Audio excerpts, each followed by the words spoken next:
Merhabalar sevgili takipçilerim. Elmasın Patikleri YouTube kanalıma hoş geldiniz.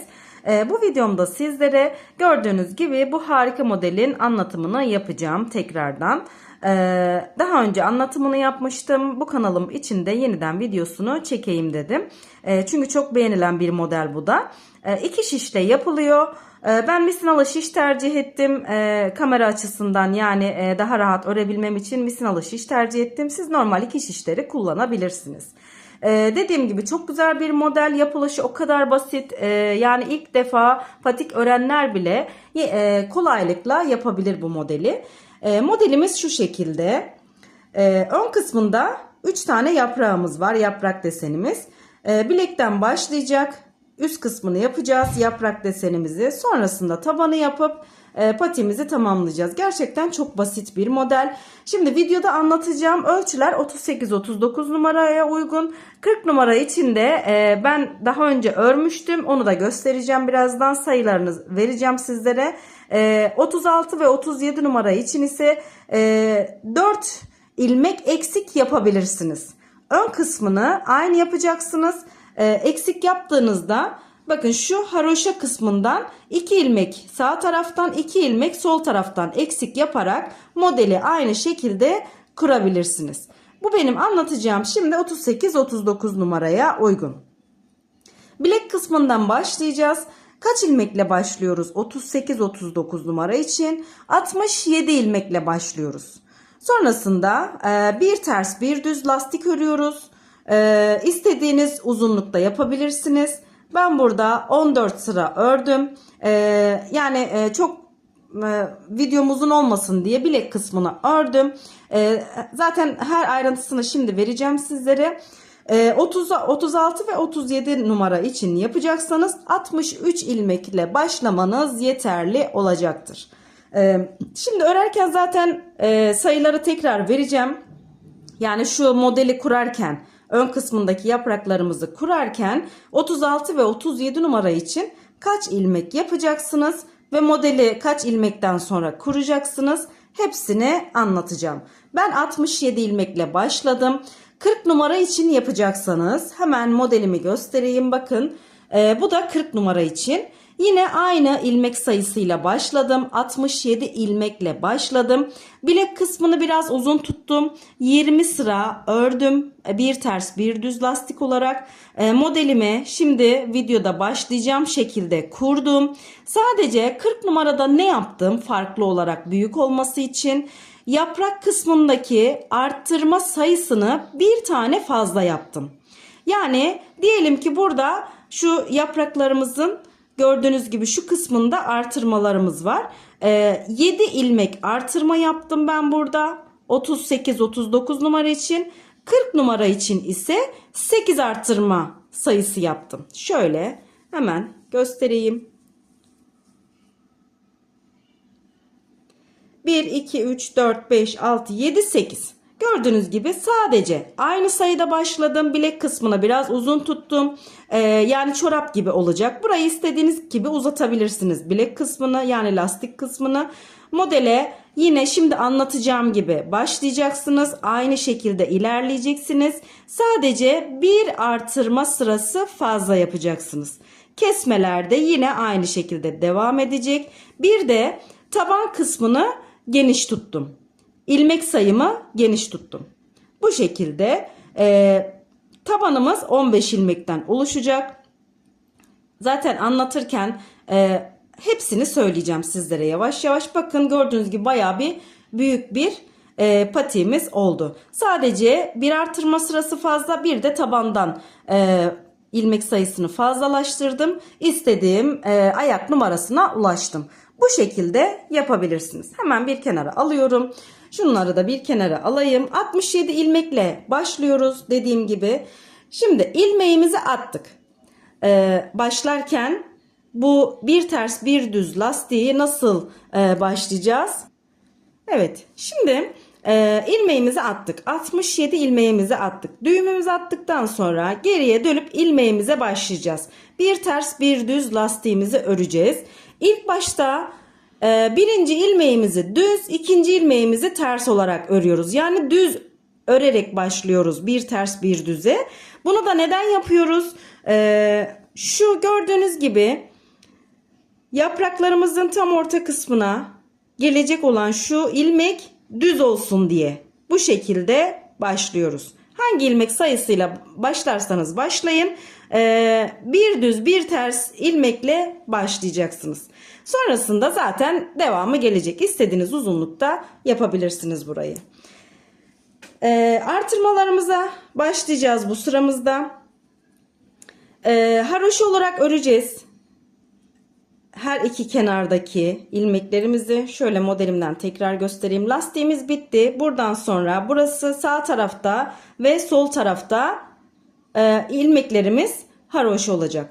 31 ilmek buraya, 31 ilmek de sol tarafa, orta kısma da 5 ilmek düşecek. Şimdi başlayalım. Haroşayı ben ön yüzden düz, arka yüzden düz olarak örüyorum. Siz istediğiniz gibi örebilirsiniz haroşa kısmını. 2, 3, 4, 5, 6, 7, 8, 9, 10, 11, 12, 13, 14, 15, 16, 17, 18, 19, 20, 21, 22, 23, 24, 25, 26, 27, 28, 29, 30 ilmeğimizi haroşa olarak ördük. Bakın bir sonraki ilmeğimiz ters. 31. ilmeğimizi ters olarak örüyoruz. Ters olarak ördükten sonra şişimizin üstüne bir kere doluyoruz. Bir ilmek düz örüyoruz. Şişimizin üstüne tekrar doluyoruz. Bu birinci yaprağımızın başlangıcı. Artırmamı yaptıktan sonra ipimi öne alıyorum. Bir ilmek ters örüyorum. Şimdi ikinci yaprağıma başlayacağım. Ters ilmeğimden sonra şişimin üstüne doladım. Bir ilmek düz ördüm. Şişimin üstüne doladım. İkinci yaprağıma başlamış oldum. İpimi öne aldım. Bir ilmek ters ördüm. Şimdi üçüncü yaprak. Şişimin üstüne doladım. Bir ilmek düz ördüm. Şişimin üstüne doladım. Bu da üçüncü yaprağım ve son yaprağım. İpimi doladıktan sonra bakın sıradaki ilmeğim ters. Bir ilmek ters ördüm. Bu yapraklarımız bitene kadar, yani artırma kısmı bitene kadar ters ilmeklerimiz ön yüzden ters, arka yüzden düz olarak öreceğiz. Ters ilmeğimizi ördük. 3 tane yaprağımızı kurduk. 36 numara için 63 ilmek başlamıştık. Burada biz başladığımızda 30 ilmeğimizi haroşa olarak ördük. 31. ilmeği ters olarak örmüştük. 63 ilmekle başladıysanız 28 ilmeği haroşa olarak öreceksiniz. 29. ilmeği ters olarak örüp modeli kuracaksınız. Aynı şekilde kuruluyor zaten. Şimdi ters ilmeğimden sonra burada kalan 30 ilmeğimi haroşa olarak örüyorum. 40 numara için aynı sayılar. Yani şu anda benim 30 ilmek haroşa, 31. ilmek ters, ortada 3 tane yaprağımızı kurduk. Sonra yapraktan sonra bir ters, geriye kalan 30 ilmek de haroşa. 40 ve üzeri için de yine aynı işlemi yapacağız. Sadece 36 ve 37 numara için sayı küçültüyoruz. 28 ilmekle başlayacaksınız. 29. ilmek ters. Ortadaki 3 tane artırmalı kısım, yani yapraklarımızı kurduğumuz kısım. Sonra yaprağı bitirdikten sonra bir ters, kalan 28 ilmek de haroşa örülecek. Umarım açıklayıcı olmuştur. Elimden geldiğince her ayak numarası için sayıları vermeye çalışıyorum. Kolaylıkla yapabilirsiniz diye. Umarım faydalı olur sizler için bu sayılar. Şimdi kalan 30 ilmeğimi haroşa olarak örüyorum. Arka yüze döndüm. İlk 30 ilmeğimi haroşa olarak örüyorum.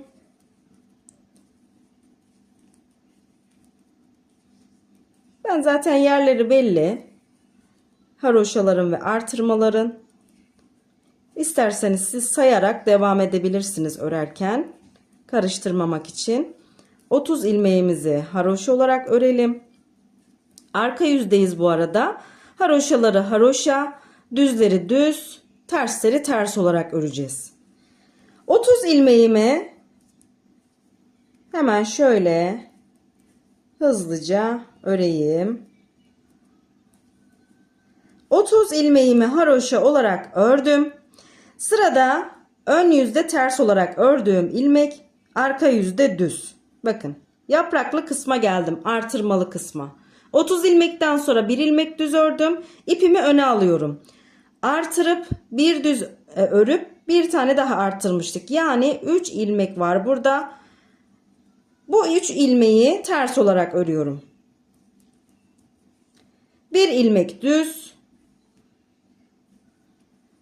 3 ilmek ters, ikinci yaprağımız, arada bir ilmek düz, üçüncü yaprağımız 3 ilmek ters, artırmalı olan kısım.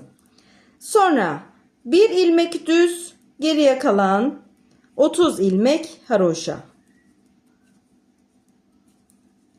Birinci artırma sıramızı bu şekilde yaptık. Arka yüzden de böyle ilerliyoruz. Haroşaları haroşa, düzleri düz, tersleri de ters olarak örüp arka yüzü tamamlıyoruz. Artırmalarımız ön yüzde olacak. Şimdi buranın arka yüzünü böyle anlatıyorum ki hani diğer sıralarda anlatmayacağım çünkü. Arka yüz çok kolay. Ön yüze geldim. Şimdi ikinci artırmamızı yapıyoruz. Başlayalım. İlk 30 ilmeğimiz haroşa, 31. ilmek ters. Unutmayalım 31. ilmeği ters olarak örmeyi. Hızlıca geçelim burayı.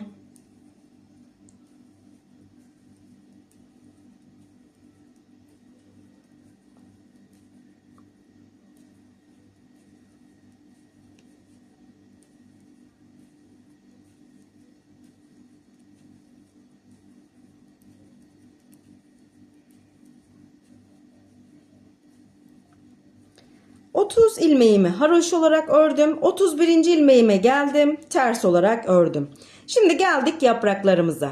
Bakın burada şu artırma yaptığımız 2 tane artırma, bir de ortada düz ilmeğimiz var. Bu düz ilmeğin her iki kenarından artıracağız. Yani bir önceki sırada artırdığımız ilmekleri düz örüyoruz.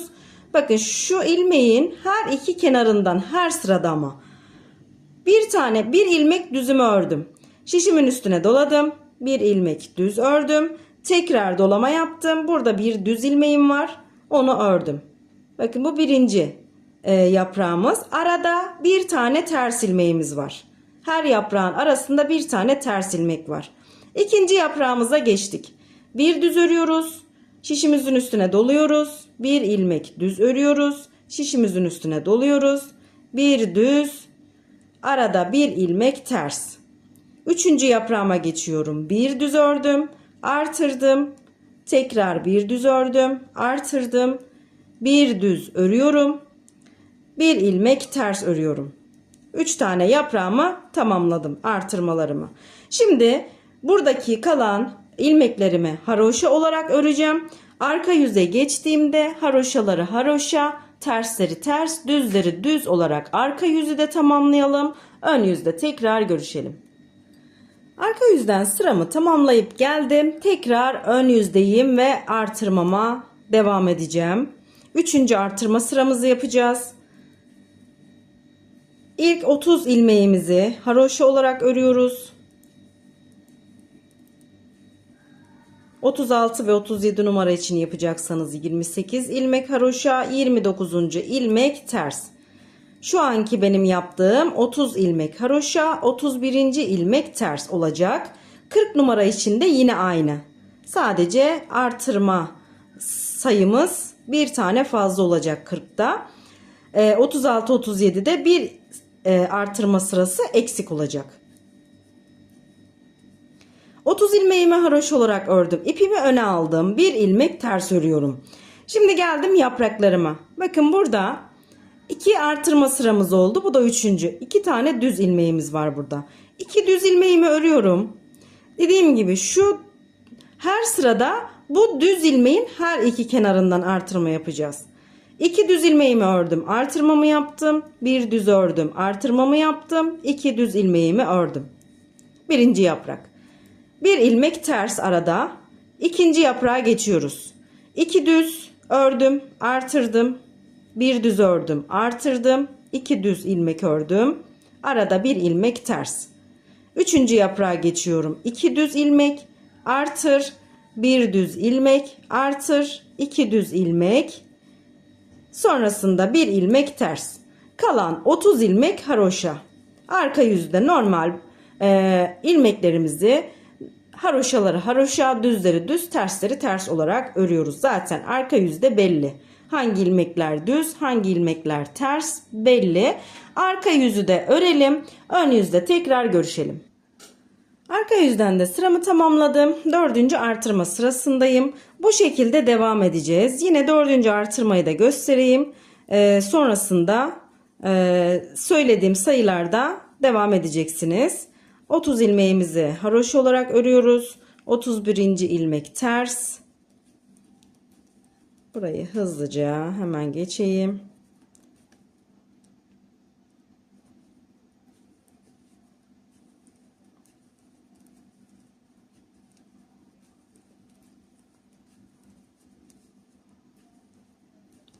...30 ilmek haroşamı ördüm. 1 ilmek tersimi örüyorum. Yapraklara geldim. 3 ilmek düzüm var bakın burada. Şöyle göstereyim. 1, 2, 3 ilmek düz. Artırıyorum. 1 ilmek düz örüyorum. Artırıyorum. 3 ilmek düz örüyorum. Birinci yaprak. 1 ilmek ters arada. İkinci yaprağa geçiyorum. 3 ilmek düz. Artır. 1 ilmek düz. Artır. 3 ilmek düz.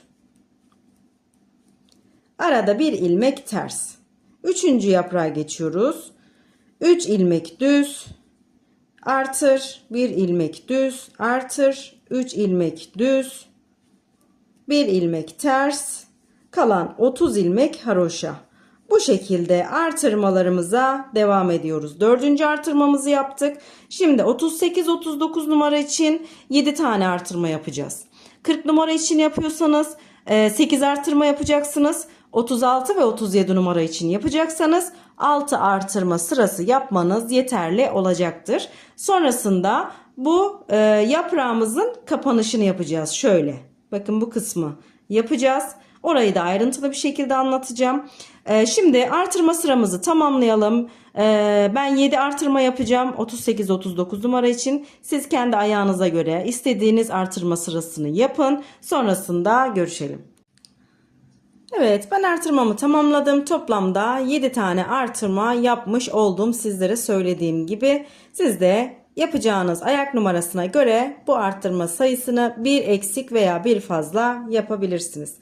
Şimdi artırmalarımız bitti artık. Artırmadan sonra bu yaprağımızı çoğalttık. Şimdi yaprağımızın uç kısmını yapacağız. Yani şurayı yapacağız. Yaprağımızı kapatacağız. Başlayalım. İlk 30 ilmeğimizi haroşa olarak örelim. Yapraklarımızın kısmına kadar gelelim. Yapraklarımızın arasındaki ve kenarındaki ters ilmeklerimizi de artık bu sıradan itibaren haroşa olarak öreceğiz. Ters olarak örmüyoruz. Yapraklarımız düz. O aradaki ve kenardaki ters olan ilmeklerimiz haroşa olacak. Bunu da söylemiş olayım. Şimdi ilk 31 ilmeğimi haroşa olarak örüyorum. Ters ilmek yok artık. Sadece haroşa ve düz ilmek var. Burayı hızlıca geçeyim.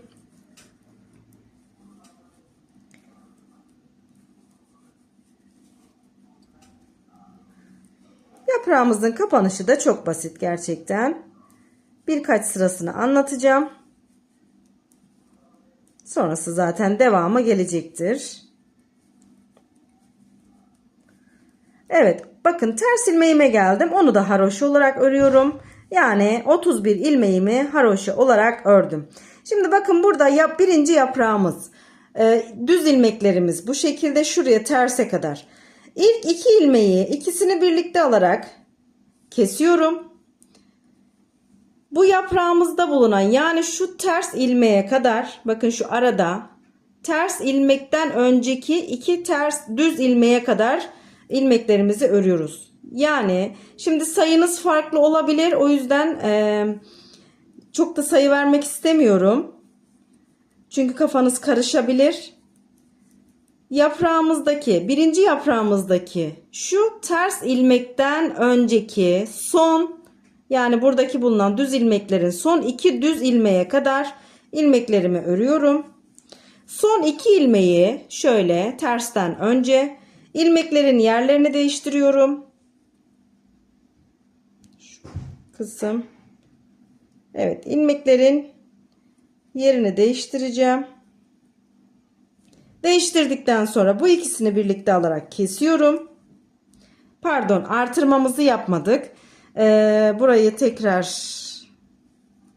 sökelim şuraya kadar. Kusura bakmayın. Çünkü bu kestiğimiz ilmekleri artırmamız gerekiyor. Yoksa ilmeklerimiz azalır. Şimdi tekrar baştan başladık. Farz edelim.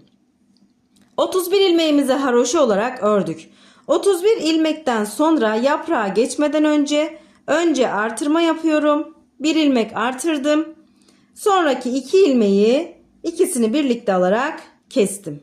Ortadaki düz ilmekleri örüyorum son iki düz ilmeğe kadar. Kusura bakmayın, yani o artırma kısmını unutmuşum. Yoksa buradaki kestiğimiz ilmeği devam edersek her sırada keseceğiz. Artırma yapmazsak ilmek sayımız eksilir. Eksilmemesi için bu şekilde artırıyoruz. Son iki ilmeğe geldim. Yerlerini değiştirdik. İkisini birlikte alarak kestik. Hemen parmağıma dolayıp gizli bir artırma yapıyorum. Aradaki ters ilmeğimi haroşa olarak örüyorum. Şimdi bakın ikinci yaprağa başlayacağım. Burada yine artırma yapıyorum. Parmağıma ipimi doladım. Şişime taktım, bakın bu şekilde gizli artırma yapmış oldum. İkinci yaprağın ilk iki düz ilmeğini ikisini birlikte alarak kesiyorum.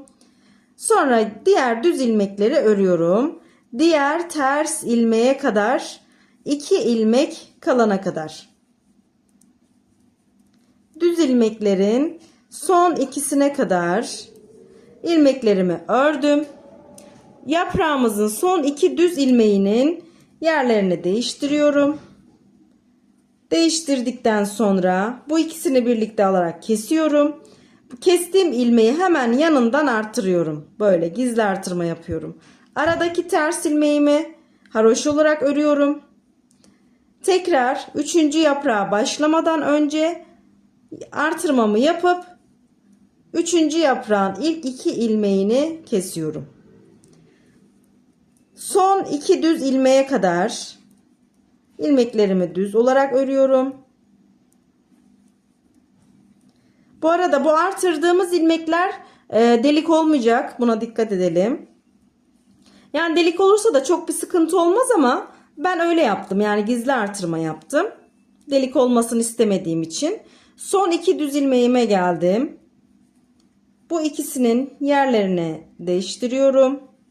Değiştirdikten sonra kesiyorum. Hemen artırmamı yapıyorum. Burada kalan 31 ilmeğimi haroşa olarak örüyorum. Şimdi burayı örelim. Arka yüzden de ilmeklerimizi tersleri ters, düzleri düz, haroşa olanları da haroşa olarak, ters ilmeğimiz yok gerçi. Düz ilmeğimiz yok yani. Burada bakın bu ters ilmeklerimizi haroşaya çevirdik.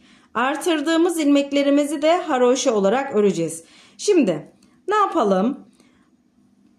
Bu sıramızı tamamlayalım. Arka yüze geçtiğimizde ilk 31 ilmeğimizi örelim. Sonra arka yüzde bu artırdığımız kısmı ben anlatayım sizlere yine de.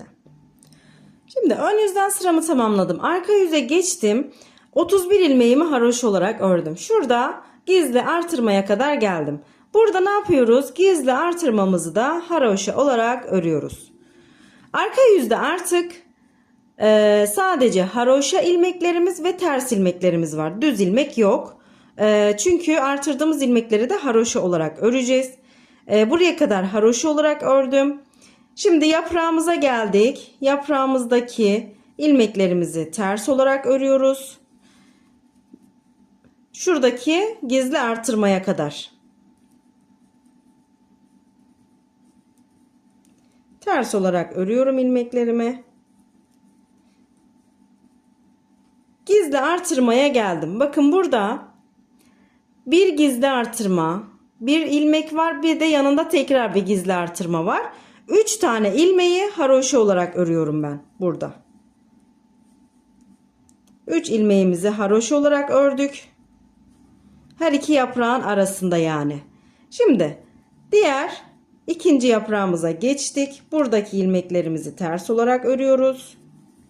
Sayalım kaç tane ters ilmeğimiz var? 2, 3, 4, 5, 6, 7, 8, 9, 10, 11, 12, 13 ilmeğimiz ters. Şimdi yine artırma yaptığımız, gizli artırma yaptığımız kısma geldik. Bakın burada 3 tane ilmeğimiz var. Bu 3 ilmeği, yani her iki yaprağın arası bu. 3 ilmeği haroşa olarak örüyorum. Yine yaprağımdaki 13 ilmeği ters olarak örüyorum. Kalan 32 ilmeği de haroşa olarak örüp sıramı tamamlayacağım. Dediğim gibi ön yüzde yaptığımız gizli artırmaları arka yüzde haroşa olarak öreceğiz. Bunu unutmayalım. Yaprağımızdaki ters ilmeklerimizi ördük. Kalan 32 ilmeğimizi haroşa olarak örüp sıramızı tamamlayalım. Evet, ben arka yüzü tamamladım. Zaman kaybolmasın diye baştaki haroşalı kısmı ördüm. Yani yaprağıma kadar ördüm. Buraya geldim. Şimdi yaprağın kesimini yapmadan önce ne yapıyoruz? Gizli artırmamızı yapıyoruz. Yaprağımızdaki ilk 2 düz ilmeği kesiyoruz. Sonrasında düz ilmeklerin son 2 tanesine kadar ilmeklerimizi örüyoruz düz olarak. Son 2 düz ilmeğimiz kalacak.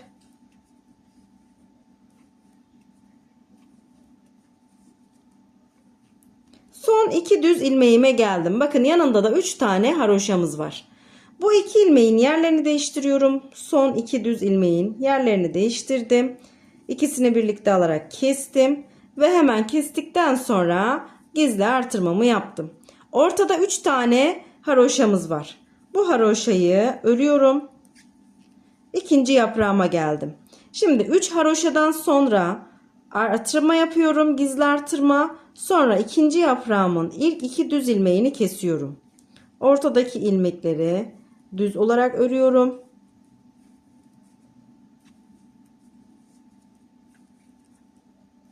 Son 2 ilmeğe kadar ördük ilmeklerimizi. Son 2 ilmeğin yerlerini değiştiriyorum. Değiştirdikten sonra kesiyorum ve gizli artırmamı yapıyorum. Arada haroşamız var. 3 ilmek haroşamızı örüyoruz. Yine 3. yapraktan önce artırma yapıyoruz. Gizli artırmayı.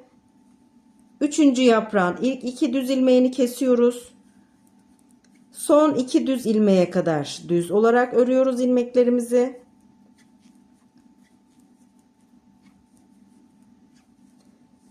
Son 2 ilmeğin yerlerini değiştirip şöyle hemen ilmeklerimizin yerini değiştirdik. İkisini birlikte alarak kestik.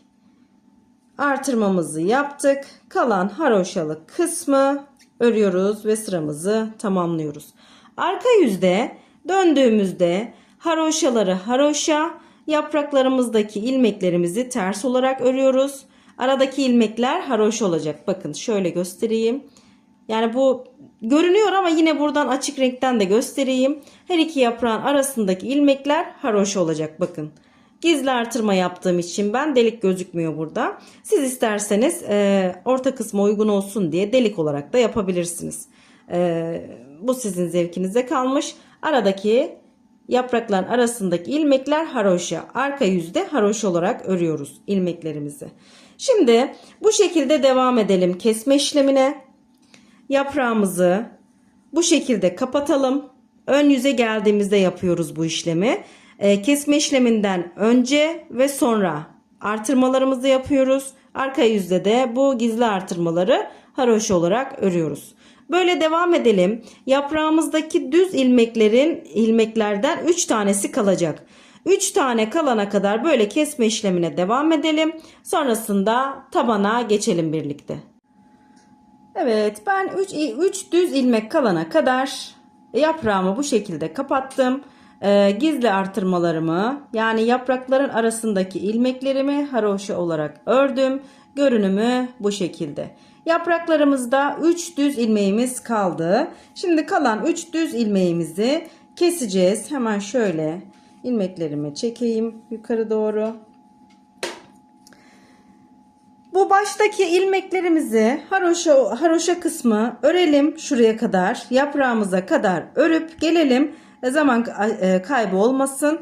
Haroşalarımızı örelim. Şu birinci yaprağımızın oraya kadar gelelim. Yaprağımıza kadar olan haroşalı kısmı ördük. Şimdi bakın burada 3 düz ilmeğimiz kaldı. Bunu keseceğiz. Son kesme işlemimiz. Gizli artırmamı yine yaptım. Kalan 3 düz ilmeğimi böyle gördüğüm gibi bu şekilde kesiyorum. Üçünü birlikte aldım.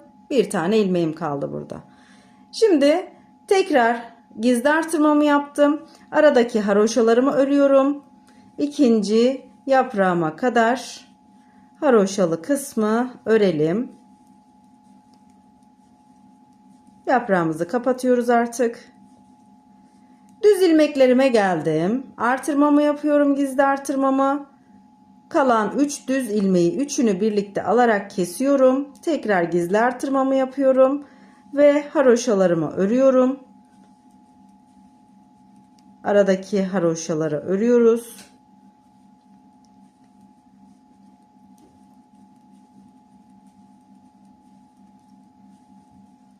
Üçüncü yaprağıma geldim. Düz ilmeklere geldim. Gizli artırmamı yapıyorum. Kalan 3 düz ilmeğimi üçünü birlikte alarak kesiyorum. Tekrar gizli artırmamı yapıp kalan haroşalı kısmı örüp ön yüzden sıramı tamamlıyorum. Yaprağımızı bu şekilde kapatmış olduk. Şimdi sıramızı tamamlayalım. Arka yüze geçtiğimizde ilmeklerimizin tamamını haroşa olarak öreceğiz. Ben haroşayı ön yüzden düz, arka yüzden düz olarak örüyorum. O yüzden arka yüze geçtiğimde ilmeklerimin tamamını düz olarak öreceğim. Ön yüzden bir diş olarak görünecek. Eğer ters olarak örüyorsanız haroşayı ya da ters olarak örüyorsanız arka yüzden normal ters olarak örün. Ön yüze gelip 2 sıra daha ters olarak örün, ön yüzden ve arka yüzden. Çünkü bir diş haroşa olması gerekiyor tabana geçmeden önce.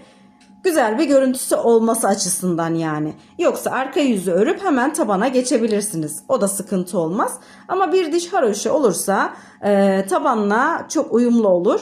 O yüzden eğer haroşayı ters olarak örüyorsanız ön yüzden ters, arka yüzden ters. Bu sırayı tamamladıktan sonra yine arka yüzden ters olarak örün. Ön yüze geldiğinizde bir sıra ters, arka yüzden bir sıra ters. Burada ön yüzde bir diş haroşanız olur. Yani benden 2 sıra fazla yapacaksınız haroşayı ters olarak örüyorsanız. Ben şimdi bu sıramı tamamlayacağım. Arka yüzden bir sıra öreceğim. Ön yüze geldiğimde tabanı anlatacağım sizlere. Evet, ben arka yüzden ilmeklerimi düz olarak ördüm. Bir diş haroşam oldu. Şimdi tabana geçiyorum. Şu anda şişimin üzerinde toplamda 109 ilmeğim var. Bu artırma yaptığınız sayıya göre değişir. Yani şu kısımdan bahsediyorum. Ona göre ayarlayacaksınız. Benim şu anda 109 ilmeğim var. Ben bu 109 ilmeğin 7 ilmeğini burun kısmına vereceğim tabana geçeceğim için. Geriye kalan ilmek sayımı da 2'ye böleceğim. her iki tarafa eşit miktarda böleceğim. 7 ilmek buraya verdim. 109 ilmeğin 102 ilmeğimiz kaldı. 102 ilmeği de eşit olarak 51 bu taraf 51 bu taraf bu şekilde ayırmış olduk. Siz de ilmek sayınıza göre 7 ilmek ayırın. İlmek sayınızdan geriye kalan ilmek sayısını 2'ye bu şekilde ayıracaksınız. Başlayalım. Şimdi 51 ilmeğimi artı 7 ilmek öreceğim. İsterseniz çok zaman kaybı olmasın. Zaten haroşa örüyoruz. 51 artı 7 ilmek örelim. Toplamda 58 ilmek örüp gelelim. Evet, ben ilmeklerimi ördüm. 51 ilmek artı 7 ilmek toplamda 58 ilmek örmüş oldum. Burada da saydığımda 51 ilmeğim kaldı. Şimdi bu 7 ilmekten sonra geriye dönüyorum. Tabana geçtik bu arada. 38, 39, 36 ve 37 numaralar taban kısmını aynı yapacak. 40 ve üzeri için yapacaksanız aynı başlayıp, tabii ki bu ilmek sayınıza göre, biraz önce söyledim. İlmek sayınıza göre 7 ilmekle başlayıp ben 11 ilmeğe kadar artıracağım. 40 ve üzeri 15 ilmeğe kadar, 13 veya 15 ilmeğe kadar artırabilirsiniz. 36, 37, 38, 39'da şu anda videoda anlatacağım sayıların aynısı yapılacak. Geriye döndüm. İlk ilmeğimi örmeden aldım. 1, 2, 3, 4, 5, 6, 7 ilmeğimi ördüm. Geriye dönüyorum. Şimdi tekrar 7 ilmeğimi örüyorum. İlk ilmeğimi örmeden aldım. 7 ilmeğimi örüyorum tekrar. Kenarlardan birer ilmek alarak taban kısmındaki 7 ilmeğimizi fazlalaştıracağız. 7 ilmeğimi ördüm. Hemen diğer taraftan bir ilmek örerek taban kısmına ekliyorum. 8 ilmeğim oldu. Geriye döndüm. İlk ilmeğimi örmeden aldım. 8 ilmeğimi örüyorum taban kısmındaki. Şöyle yaptığımda bakın ilmeklerin arası açılıyor. Yerlerini şaşırmazsınız. 8 ilmeğimi ördüm. Bir ilmek de bu taraftan örerek taban kısmına ekliyorum. 9 ilmeğim oldu. Geriye döndüm. İlk ilmeğimi örmeden aldım. 9 ilmeğimi örüyorum. Bir ilmek diğer taraftan yine örerek taban kısmına ekleyeceğim. 9 ilmeğimi ördüm. Bir ilmek örerek taban kısmına ekliyorum. 10 ilmek oldu. Geriye döndüm. 10 ilmeğimi örüyorum. Yine bir ilmek de diğer taraftan alacağım. 11 ilmek olacak. Taban kısmımızdaki ilmek sayımız 11 olacak. 10 ilmeğimi ördüm. Bir ilmek de buradan örerek aldım. 11 ilmek benim için yeterli. Taban kısmı için. 36, 37, 38, 39 numaralar için aynı sayı yapılacak. 40 ve üzeri için 13 veya 15 ilmeğe kadar burayı artırabilirsiniz devam ederek. Sonrasında kesmeye başlarsınız. Şimdi ben 11 ilmek üzerinden tabanımı yapacağım. 10 ilmeğimi örüyorum. Kesme işlemini yapacağız artık bu sıradan sonra. 10 ilmeğimi örüyorum. 11. ile bir sonrakini kesiyorum. Geriye dönüyorum.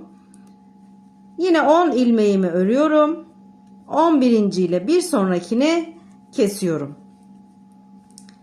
Şöyle hızlıca geçelim. 10 ilmeğimi ördüm. 11. ile bir sonrakini kestim. Geriye döndüm. Yine 10 ilmeğimi örüyorum. 11. ile bir sonrakini kesiyorum. Taban sayısı sizin elinizin ayarına ve ayağınızın büyüklüğüne göre değişir. Biraz önce zaten anlattım. 13 ilmek yaptıysanız 12 ilmek örüp 13. ile bir sonrakini keseceksiniz. 15 ilmek yaptıysanız 14 ilmek örüp 15. ile bir sonrakini keseceksiniz. Bu şekilde devam ederek taban kısmını oluşturuyoruz. Böyle devam edelim. Şişimizin sonunda 2 ilmek kalana kadar birer birer kesmeye devam edelim. Yine aynı şekilde 15 ilmek yaptıysanız, arka kısmının büyük olmasını istemiyorsanız, 15 ilmek yaptıysanız hemen size sayıları vereyim. 15 ilmek yaptıysanız şişin sonunda 4 ilmek kalacak. 7 ilmek kalması için. Çünkü topuk kısmında, yani bu kalan ilmek kısmında topuğa geliyor. Topuk kısmında taban sayımızı azaltacağız. O yüzden söylüyorum. 15 ilmek yaptıysanız tabanı, şişimizin sonunda 4 ilmek kalacak. 13 ilmek yaptıysanız 3 ilmek kalacak. Benim gibi 11 ilmek yaptıysanız 2 ilmek kalacak şişin sonunda. Burada topuk kısmında ufak bir kesim yapacağız. Orayı göstereceğim. Şimdi anlattığım gibi topuğa kadar gelelim. 2 ilmek kalana kadar devam edelim. Sonrasında patiğimizin arka kısmına yapalım birlikte. Evet, ben tabanı yaptım. Bakın bu şekilde birer birer kestim her sırada ilmeklerimi. Şimdi burada 2, bu tarafta da 2 ilmeğim kaldı. Hem tabandan hem kenardaki ilmekten eksiltmiş olacağız. Başlayalım. Söylediğim sayılara göre burada ilmek sayısını bırakmış olacaksınız siz de. 2, 4, 6, 7, 8, 9 ilmeğimi örüyorum. 10. ve 11. ilmeğimle birlikte kenardan da bir ilmek alıyorum. Burada üçlü bir kesim yapıyorum. Hem tabandan hem kenardan eksiltmiş oldum. Geriye döndüm. İlk ilmeğimi örmeden aldım. 1, 2, 3, 4, 5, 6, 7, 8 ilmeğimi ördüm. Tabandaki son 2 ilmekle birlikte kenardan da bir ilmek alıyorum. Üçlü kesim yapıyorum. Yine hem tabandan hem kenardan eksiltmiş olduk. Geriye döndüm. 1, 2, 3, 4, 5, 6, 7 ilmek örüyorum. Yine son 2 ilmekle kenarda kalan bir ilmeğimi alıyorum. Yine üçlü kesim yapıyorum. Burada ilmeğimiz kalmadı. Geriye dönüyorum.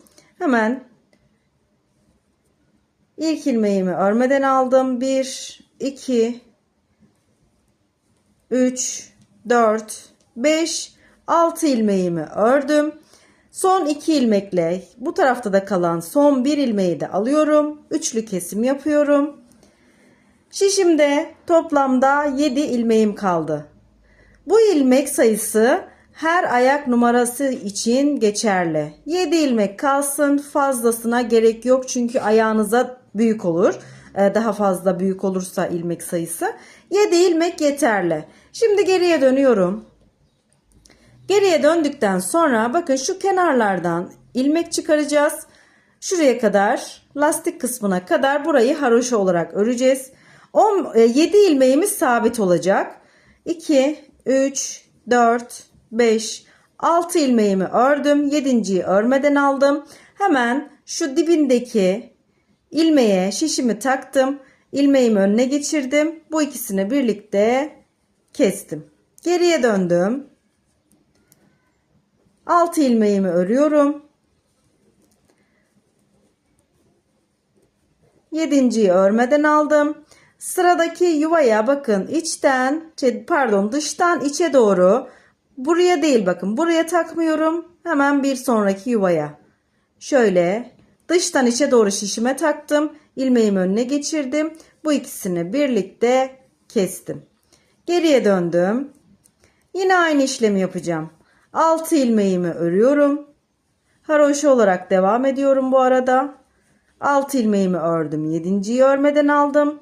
Sıradaki yuvayı içten dışa doğru şişime taktım. İlmeğimi önüne geçirdim. Bu ikisini birlikte kestim. Tekrar geriye dönüyorum. Geriye döndükten sonra ilk ilmeğimi örmeden aldım.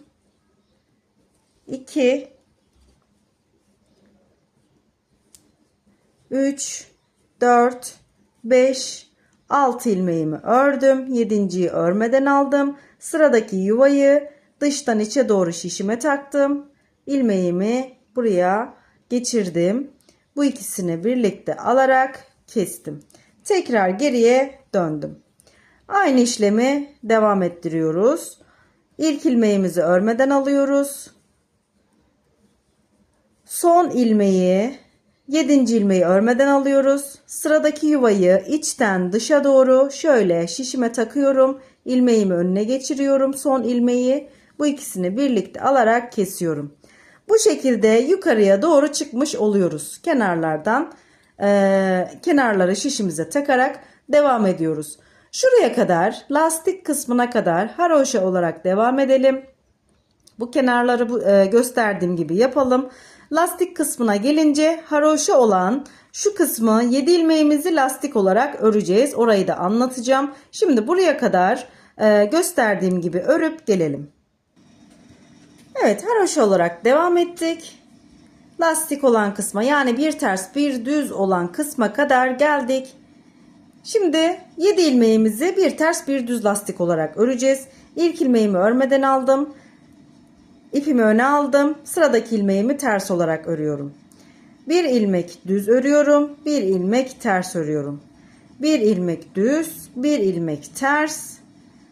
Sıradaki bakın son 7. ilmeğimi de böyle aldım. İpimi arka tarafa aldım. Sıradaki yuvayı yine şişime takıyorum. Şöyle içten dışa doğru ilmeğimi önüne geçiriyorum. Bu ikisini birlikte düz olarak kesiyorum. Geriye döndüm. İlk ilmeğimi örmeden alıyorum. İpimi arkaya atıyorum. Düz olan ilmeklerimi düz, ters olanları ters örüyorum. Bir ters, bir düz. Zaten belli. Bakın tersler, düzler belli. Düz. Buraya gelince, son ilmeğe gelince ipimi öne alıyorum. Son ilmeğimi bu şekilde örmeden alıyorum. Sıradaki yuvayı şişime taktım. İlmeğimi önüne geçirdim. Bu ikisini, ipimi öne geçirmemin sebebi burayı ters olarak keseceğim. Bu ikisini birlikte ters olarak kesiyorum ki bu ilmekler yukarı doğru düz olarak çıksın. Geriye döndüm. İlk ilmeğimi örmeden aldım. Ters, düz, ters, düz, ters. Son ilmeğimi örmeden alıyorum. Sıradaki yuvayı şişime takıyorum. İlmeğimi önüne geçirdim. Bu ikisini birlikte düz olarak kestim. Geriye döndüm. İlk ilmeğimi örmeden alıyorum. İpimi arkaya atıyorum. Sıradaki ilmeğim düz. Bir düz, bir ters. Bir düz, bir ters, bir düz. Son ilmeğe gelince ipimi öne alıyorum. O şekilde ipimi öne aldıktan sonra son ilmeğimi örmeden alıyorum. Sıradaki yuvayı şişime takıyorum. İlmeği önüne geçiriyorum. Bu ikisini birlikte ters olarak kesiyorum. Böyle devam ediyoruz. Bakın bir ters bir düz lastik oldu. Yan kısmına uyum sağlasın diye bu şekilde ilerletiyoruz. Son yuvaya kadar bu şekilde devam edelim. Sonrasında son kesme işlemini göstereceğim. Evet, burayı ördüm. Son yuvaya kadar geldim. Şimdi ipimi öne alıp son ilmeği örmeden aldım burada. Hemen buraya bağlayacağım. Bakın son yuvayı şöyle bir tığ ihtiyacımız var burada. Şişle de yapabilirsiniz ama ben tığla yapmayı daha rahat buluyorum. Şimdi burayı, şurada kalan son yuvayı tığıma taktım. Örmeden aldığım ilmeği de tığıma alıyorum. Bu ikisini birlikte şöyle çekiyorum. Çektikten sonra sıradaki ters ilmeği ipimi öne aldım. Ters olarak şöyle normal örer gibi ördüm. Bu ilmeği bunun içerisinden geçirdim. Sıradaki ilmeğimi düz olarak ördüm. Bu ilmeği diğerinin içerisinden geçirdim. Sıradaki ilmeğimi ipimi öne aldım. Ters olarak şu şekilde ördüm. İlmeği diğerinin içerisinden geçirdim. Sıradaki ilmeğimi düz olarak ördüm. Sıradaki ilmeğin arkadaki ilmeğin içerisinden geçirmiş oluyorum. Hemen şöyle tekrar yapayım. Tığımdan çıktı. Şöyle. Burası hemen şöyle takayım.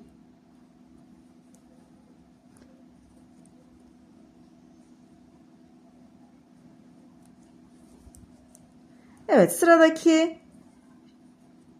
ilmeğimi ördüm. Şimdi son ilmeğimi tığıma alıyorum.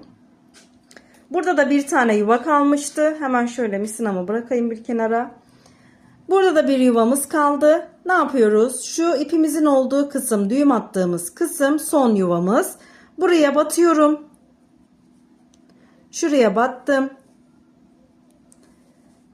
tığım yardımıyla pardon şu şekilde 3 tane ilmek oldu. Bakın öndeki ilmeği diğer ikisinin içerisinden geçiriyorum. Burayı birbirine bağlamış oldum. Bir tane de zincir çektim. Artık ipimizi kestik ve patiğimizi tamamladık. Bunu sonrasında içerisine çekeceğim. Arka kısım böyle oldu. Gördüğünüz gibi tam lastikler denk geliyor bu şekilde. Haroşa aynı hizada. Güzel bir çalışma oldu bence. Şunu iç tarafına hemen şöyle. Yandan görünümü böyle. Şöyle hemen ayak mankenini diğer patiği çıkarayım. Bunu giydireyim ki siz de rahat görebilirsiniz. Bu renkle de harika oldu bence. Ben çok beğendim bu rengi de. Evet, şöyle göstereyim. Patiğimizin yanı, ön kısmı gerçekten şahane duruyor. Yapraklar kendini gösterdi. Taban kısmımız. Evet, hemen şöyle iki modeli, iki rengi de yan yana alayım. Gerçekten ikisi de şahane duruyor. Renk olarak hangi renkle kullanırsanız model kendini çok güzel gösteriyor. Evet, bir videonun daha sonuna geldik. İzlediğiniz için teşekkür ederim. Kanalıma abonelik ücretsizdir. Ücretsiz olarak abone olabilirsiniz. Bildirimleri de açarsanız video yüklediğimde hemen haberdar olursunuz. Videolarımı beğeniyorsanız beğen tuşuna basmayı, altına destek amaçlı yorum yapmayı unutmayın. Kanalıma lütfen abone olursanız çok sevinirim. Beni burada da desteklerseniz çok mutlu olurum. Şimdiden destek veren, yorum yapan herkese çok teşekkür ediyorum. İnşallah sırayla güzel modellerin videosu gelecek. Sırayla hepsine çekeceğim. Şimdi burada videomu sonlandırıyorum. İzlediğiniz için teşekkür ederim. Bir sonraki modellerde görüşmek üzere. Hoşça kalın.